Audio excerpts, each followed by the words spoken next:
दोस्तों नमस्कार।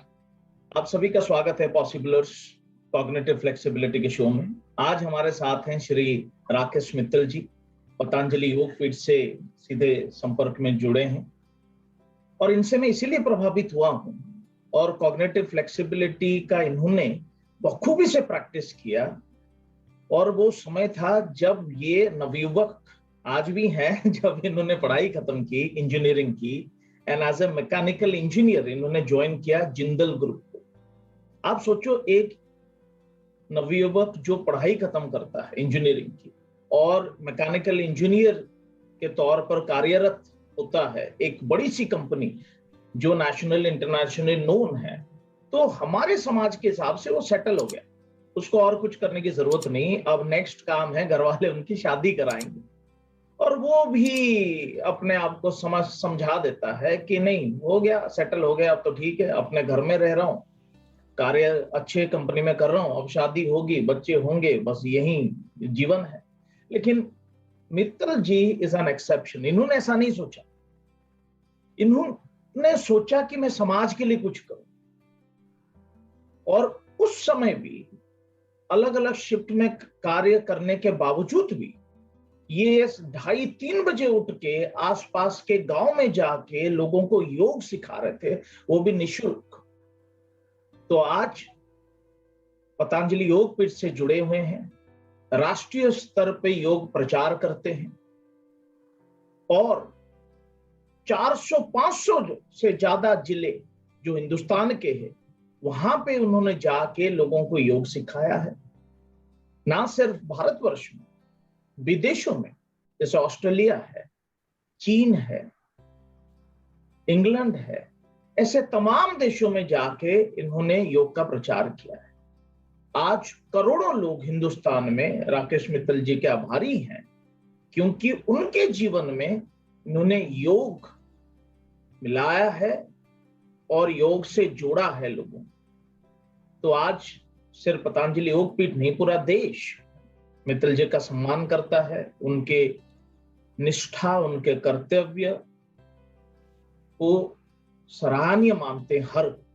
तो मैं ये जानना चाहता हूं मित्तल जी, आपका दोबारा स्वागत है शो में। मैं ये जानना चाह रहा हूं कि जब आप जिंदल में कार्यरत थे और अच्छी पद पे थे, सब कुछ अच्छा था, परिवार खुश थे आपके, फिर ऐसा क्या हुआ कि आपको लगा कि मुझे 2:30 बजे उठ के अलग अलग गांव में जाके कुछ दूरी तय करके लोगों को योग सिखाना है, कुछ उन जीवन में सुधार करना है?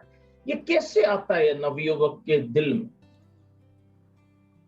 जी धन्यवाद तपस जी, आपने मुझे मौका दिया। मुझे ध्यान है 2004-05 में आप जब जिंदल ग्रुप में सेशन करने के लिए आते थे, तो उस समय आपने एक सेशन किया था और उसमें बताया था कि हमें अपने जीवन में कुछ अच्छे काम जरूर करने चाहिए। हमें रोड के ऊपर चलते चलते यदि हमने रोड के ऊपर कोई पत्थर पड़ा है जिससे कोई टकरा सकता है, उसको भी हमने रास्ते से हटा दिया तो हमने चैरिटी का एक काम कर दिया। तो आपसे बड़ी प्रेरणा मिली। और 2005 की मैं बात करूं कि जुड़ाव कैसे हुआ, तो 2005 से पहले पिताजी स्मोकिंग करते थे, तो उनके फेफड़े खराब हो गए, वो ऑक्सीजन के ऊपर आ गए। उस समय ये महसूस किया कि जब मेरे फादर साहब जो गांव के रहने वाले हैं, जिनको बहुत ज्यादा समझ नहीं है, उन्होंने देखा देखी बीड़ी सिगरेट पीनी शुरू की, हुक्का पीना शुरू किया, तो उनके फेफड़े डैमेज हो गए और वो ऑक्सीजन के ऊपर हैं। हम थोड़े से कैपेबल थे तो उनके घर के ऊपर उनकी ऑक्सीजन को अफोर्ड कर सकते थे, अच्छे हॉस्पिटल में इलाज करवा सकते थे। लेकिन ऐसे हिंदुस्तान में करोड़ों लोग हैं जो मॉडर्न मेडिकल साइंस से जो ट्रीटमेंट नहीं ले सकते। तो सबसे पहले मैंने स्मोकिंग के नुकसान क्या क्या हैं, तो ये सोचकर विद्यालयों के अंदर, स्कूलों के अंदर ये शिविर लगाना शुरू किया, एक सेशन करने शुरू किए कि स्मोकिंग के ये नुकसान है और आप स्मोकिंग नहीं करें, इसके लिए आप ऐसे अपने आप को उससे बचा सकते हैं उसके नुकसानों को देखकर।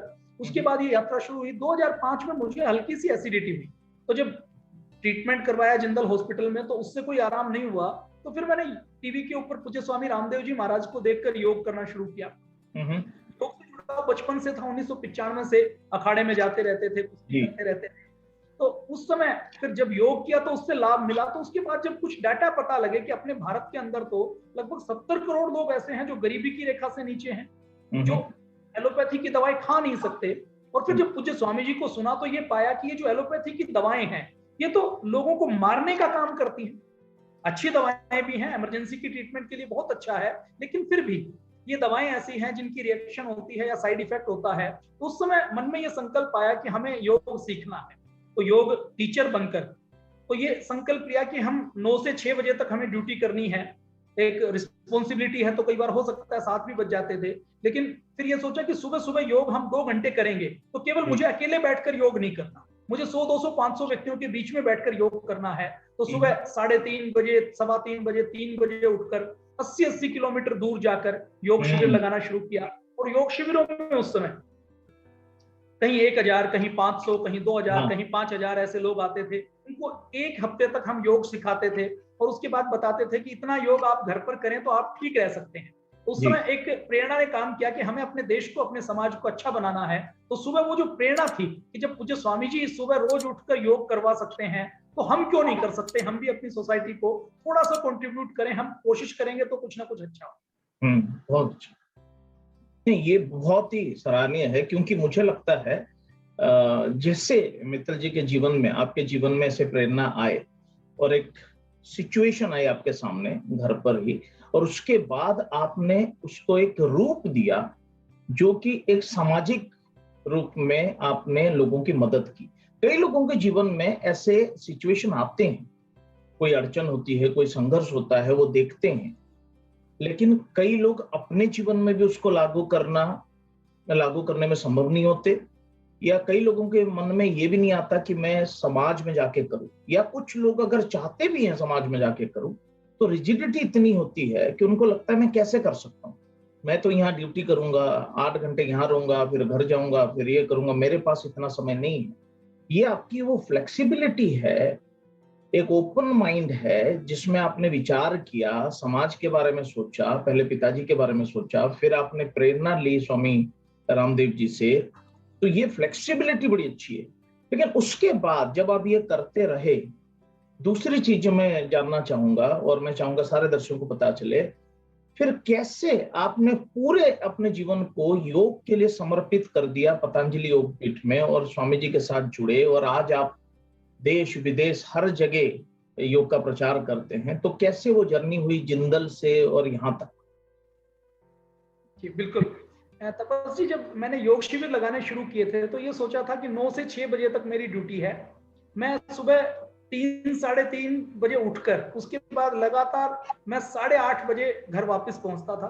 5 से 10 मिनट में अपना ब्रेकफास्ट करके, जिंदल कंपनी के पास ही घर है, तो वो ड्राइविंग डिस्टेंस 10 मिनट का ही होता था। उसके बाद सीधा ड्यूटी के ऊपर जाकर उसके बाद 6 बजे तक ड्यूटी करके, और ड्यूटी के बाद मैं किसी नेक्स्ट शिविर की प्लानिंग करता था। मतलब योग सिखाया मैंने, वो एक जगह नहीं सिखाया कि एक बार हिसार के पास के एक गांव में सिखाया, उसके बाद 7 दिन अगले दूसरे गांव में सिखाया। तो रोज शाम को मेरे साथियों के साथ एक टीम हमने बिल्टअप की। हमारे पास कोई संसाधन भी नहीं थे और हमने किसी से डोनेशन भी नहीं लिया। हमें अगर अपना योग का सेशन लगाना है, लोगों को होर्डिंग लगाकर बताना है या पंफलेट छपवाना है, या हमें शिविर लगाने के लिए टेंट की जरूरत है, एक स्टेज की जरूरत है, योगा मैट की जरूरत है, तो उसके लिए हमने एक टेंट हाउस वाले को अपना सहयोगी बनाया कि आप हमें टेंट दें, हम आपको इंट्रोड्यूस करवाएंगे, आपके सहयोग से हम ये कर रहे हैं, आपके टेंट की हम पट्टी लगाएंगे। तो ऐसे सहयोगी मिलते चले गए। कुछ अखबार, दैनिक जागरण, दैनिक भास्कर वाले सहयोगी मिले जिन्होंने हमारे शिविर का निःशुल्क प्रचार किया। उसके बाद जब ये कार्य करते करते लगभग 2 वर्ष हो गए और उसमें इतना आनंद आता था तपस्वी, कई बार देखने में तो मुश्किल लगता है, पर मैं याद करता हूँ कि जब सुबह 3:30 बजे लगने के बाद जब रात को 9 बजते थे ना, तो शरीर शाम को खाना खाने के बाद इतनी अच्छी नींद आती थी कि उस समय एसी की जरूरत महसूस नहीं होती थी कि कहीं भी सो जाएं तो बहुत अच्छी नींद आएगी। तो वो काम करने का अपना एक आनंद, एक ऐसा आनंद हुआ कि जब लोगों को योग सिखाते थे, उनको लाभ होता था, तो वो एनर्जी अपने आप में बूस्ट करती थी कि देखिए हम कुछ किसी के निमित्त बन रहे हैं, कि हम किसी की बीमारी को दूर कर पा रहे हैं, किसी को हमने कुछ सिखाया है, सोसाइटी में कंट्रीब्यूट किया है। तो 2 साल ये करते करते फिर पूज्य स्वामी जी महाराज को पता लगा। तो जो मेरे योग शिविर लगते थे, अब क्योंकि मैनेजमेंट में टीपीएम से लेकर टीक्यूएम से लेकर सारे क्वालिटी सिस्टम के टूल्स में काम किया हुआ था, काम को किस अच्छे तरीके से कैसे करना है, ये मुझे लगता है कि एक इंजीनियर बहुत बेहतर तरीके से जानता है। तो टारगेट बेस्ड काम कॉर्पोरेट में होता है। उसमें जब काम किया तो पूज्य स्वामी जी महाराज के पास जानकारी हुई कि हिसार में ऐसे ऐसे कोई एक राकेश नाम का एक लड़का है, वो कार्य करता है। कुछ लोगों ने पूज्य स्वामी जी को अपने आप सूचना दी, तो उसके बाद अच्छा। पूज्य स्वामी जी ने मुझे 2007 में कहा कि आप हरिद्वार आकर और बड़ा काम करो, और फिर हरियाणा की जिम्मेदारी दी। तो हरियाणा जी पूरे स्टेट में एक अच्छा काम हुआ, जिले जिले में हमने जी बहुत से अपने योगा ट्रेनर तैयार किए। वो जो आप सिखाते हैं ना कि लीडर वही होता है जो लीडरशिप तैयार करे, दूसरों बिल्कुल। को लीडर बनाए। तो हमने केवल खुद नहीं सिखाया, दूसरे लोगों को भी तैयार किया। लगभग 5000 योगा टीचर पूरे हरियाणा में तैयार किए। तो उसके बाद पूज्य स्वामी जी ने कहा कि आप जॉब छोड़कर हरिद्वार आ जाइए। तो अच्छा। पूज्य स्वामी जी ने 2008 में शुरुआत में ये कहना शुरू किया। तो उस समय परिवार की थोड़ी सी रिजर्वेशन थी कि अच्छी नौकरी छोड़कर अपना घर बनाया हुआ है हिसार में, सारे रिलेटिव्स आसपास रहते हैं, तो उसको छोड़कर करना है तो यही कर लो। लेकिन मेरे मन में उस समय एक संकल्प था कि हम हो सकता है पूरा जीवन तो देश के लिए नहीं दे सके, लेकिन मेरे मन में एक संकल्प था कि 10 साल हमें देश के लिए काम करना है, और इस 10 साल में हम कम से कम योग को अब 100-200 गांव तक नहीं, कम से कम 50,000 से 1 लाख गांव तक हम पहुंचाएंगे। हर गांव में कम से कम 5 व्यक्तियों को हम तैयार करेंगे जो कम से कम योग को पूरा सीखे हुए हों, दूसरों को सिखा सकें, प्रेरित कर सकें। तो पूज्य स्वामी जी महाराज के इस आदेश पर घर वाले तैयार नहीं थे, तो फिर पूज्य स्वामी जी महाराज का घर आना हुआ। हिसार के किसी कार्यक्रम में आए हुए थे, तो पूज्य स्वामी जी महाराज माताजी पिताजी को मनाने के लिए घर पर आए। फिर उन्होंने आदेश दिया। तो माताजी पिताजी भी पूरे श्रद्धालु हैं, सनातन संस्कृति को मानने वाले हैं, संतों के प्रति बहुत श्रद्धा रखते हैं, पूज्य स्वामी जी के प्रति बहुत श्रद्धा है। तो उसके बाद पिताजी ने कहा कि जैसा आप करना चाहते हो वैसा करो।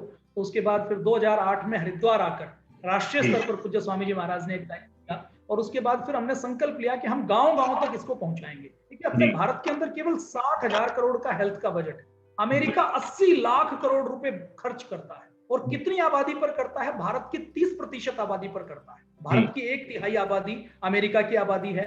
भारत में 140 करोड़ है, वहां पर केवल 35 करोड़ है। तो 80 लाख करोड़ रुपए खर्च करके भी वो अपने देश को स्वस्थ नहीं बना पाया। तो एलोपैथी के रास्ते पर स्वास्थ्य नहीं मिल सकता, ये हमें बहुत पहले पता लग गया था। तो हमें इस बात की प्रसन्नता महसूस करते हैं कि टीम वर्क के साथ, मैनेजमेंट के साथ, जब हर जिले में, हर तहसील में अपने ऐसे लोगों को खड़ा करके पूज्य स्वामी जी महाराज के 400 से ज्यादा जिलों में कार्यक्रम हुआ, तो आज हम कह सकते हैं कि लगभग 2 लाख गांवों तक हमने योग टीचर्स तैयार किए हैं। पतंजलि योगपीठ के टीचर्स 2 लाख गांवों तक तैयार हुए हैं। ये बहुत अच्छी बात है ये, क्योंकि ये इतने प्रेरणादायी है आपकी जो जर्नी है। क्योंकि मैं यही दर्शकों को बताना चाह रहा था कि जैसे 2008 में आपने निर्णय लिया, ये वही इंसान ले सकता है जिसमें थोड़ी कॉग्निटिव फ्लेक्सिबिलिटी हो, ओपन माइंड से सोचे। लेकिन जब रिजिडिटी होती है, संकीर्ण मन से इंसान सोचता है, तो ये डिसीजन कोई भी नहीं लेगा। जैसे विपरीत परिस्थितियां थी, कंपनी में नौकरी थी, सब कुछ ठीक चल रहा था, रिश्तेदार वहीं थे, आप वहीं के रहने वाले हैं, माता पिता वहीं हैं, वो भी इतने अच्छे से नहीं चाह रहे थे कि आप जाएं, कोई भी नहीं चाहेगा। लेकिन उसके बावजूद एक संकल्प है, एक फ्लेक्सिबिलिटी है कि हाँ ठीक है, हम यहाँ से निकल भी जाएंगे, हरिद्वार में पहुंचेंगे भी, तब भी हम कुछ करेंगे। अब ये आपने करके दिखाया है। तो मैं आपके माध्यम से, इस चैनल के माध्यम से सभी को मैं शायद ये बताना चाहता हूं कि जो भी दर्शक हमें सुन रहे हैं, अगर आपके मन में भी कुछ ऐसा है, सपने हैं समाज के लिए कुछ करना, अपने लिए कुछ करना, जैसे मित्तल साहब ने कहा 2 लाख से ज्यादा गांव में जाके इन्होंने ये ट्रांसफॉर्मेशन लेके आए, योग टीचर बना के, जो हमारी जिला समिति और जो लाखों योग टीचर्स हैं। बिल्कुल। अब ये इतने बड़े स्तर पे काम को करने के लिए आपको एक ओपन माइंड से ऑपरेट करना बड़ा जरूरी है, संकीर्ण मनोभाव से नहीं होता। लेकिन अगर आपके कोई भी सपने हो, चाहे समाज के लिए हो, चाहे परिवार के लिए हो, चाहे अपने लिए हो, तो मैं तो चाहूंगा मित्तल साहब का दोबारा सुने, जो इन्होंने अपनी जर्नी बताई। एक नवयुवक, एक इंजीनियर से लेके आज जहां तक ये पहुंचे हैं, इन दोनों जीवन में जमीन आसमान का अंतर है। मैं ये नहीं कह रहा कि उस पद पे रह के भी आप कुछ नहीं कर सकते, उस पद में रह के भी आप कुछ कर सकते हैं, जिस पद में भी आप हो। लेकिन उस सोच में अगर फ्लेक्सिबिलिटी है, लचीलापन है, तो आप भिन्न भिन्न परिस्थितियों से, भिन्न भिन्न लोगों के साथ और भिन्न भिन्न समय और अड़चनों के बावजूद भी अपने लक्ष्य तक पहुंच सकते हैं। सो बहुत बहुत धन्यवाद मित्तल जी, आप जुड़े हमारे साथ, और बड़ी खुशी हुई ये सुन के आपकी जर्नी। और मुझे नहीं लगता आपने बहुत जगह ये बताई होगी अपने बारे में, तो आज सुन के मुझे बहुत खुशी हुई, और मुझे लगता है बहुत दर्शकों को ये प्रेरणा देगी। Thank you very much.